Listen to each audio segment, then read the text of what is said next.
Mr. Rector and Vice Chancellor Professor Peterson, members of the faculty, and graduates of today. Thank you very much for the invitation to address this ceremony. It's indeed an honor and a privilege and highly valued.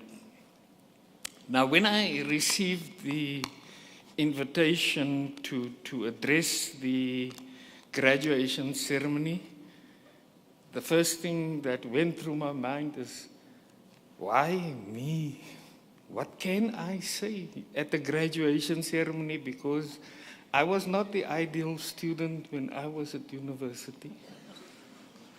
But be that as it may, I bring to you messages of congratulations from the management and staff of the Cape Academy of Math, Science and Technology, and congratulate you on having reached a certain milestone in your development. And if I look through the people receiving certificates, they are all colleagues of mine.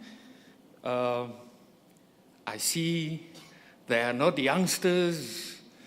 They are weathered. They know what they've been through in education, so I can't teach you anything about education. Safe to say that you have now received a certificate, or you will be receiving within the next few minutes, a certificate from the university stating that you can teach, and you can teach better. So, congratulations on that.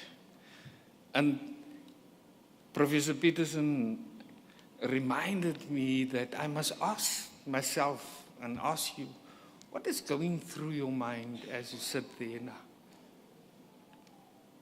What do you think about? Do you think about the hours of sacrifice, burning the midnight oil, standing up early in the morning, traveling long distances, and having a responsibility, a job at home, and having a family that must sacrifice with you?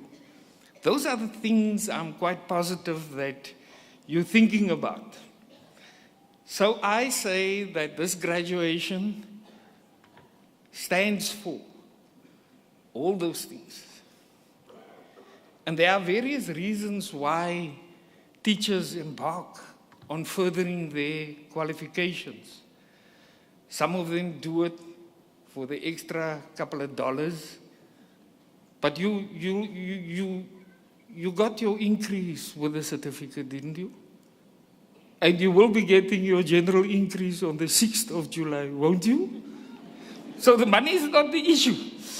But the majority of us do it because we have that intrinsic desire to be a better teacher. And I now want to tell you that that certificate will be a constant reminder to each and everyone and the witnesses here that you will be a better teacher. Having said that, be under no illusion. The challenges out there are daunting. The kids that you have in your class are not the same kids that we used to be. They're living in a new world. And the challenges, I can name just one. One big challenge. Agreed? We read in the newspapers about kids fighting with teachers about. This has become part of our lives. I myself, as I stand here, I cannot deliver a speech without my speech being on this thing. If this thing's battery go flat now, then I must say thank you very much. So, the big challenge for us teachers is how to utilize this kind of equipment to the advantage of the learners that we learn. If you look through history, 300 years ago, we had the agricultural era, where the big mode of producing wealth was agriculture, and the majority of people worked on the farms.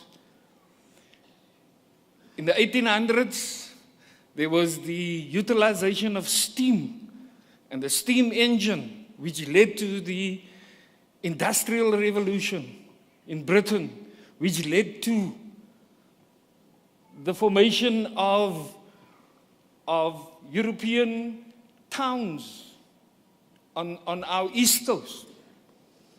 The 1820 settlers came, gave rise to a certain character of South Africa. In the 19th century, electricity came to the fore. And we had the Industrial Revolution went over into the information age, where information became the driver of the economies. And we talk about what happened in Silicon Valley. The electronics then came in the late 1900s. Electronics came in, and the ball game changed. And the mode of communication became the robots, the development of apps, the communication between machines, the Internet of Things. And so we as educators, we are teaching our children, we are preparing them for the 21st century. We're preparing them to become learners, to become adults in an era where the electronics is driving the economy. And so it is called the information age, and people are talking about the fourth industrial revolution, where artificial intelligence becomes the buzzword in science. And it is you with that certificate that says you will be a better teacher, whose responsibility it is to shape those minds and to develop the skills that is needed to drive this economy. So, colleagues, my plea to you is, do not stop studying. When I prepared to talk to you, this was now what my learners teach me.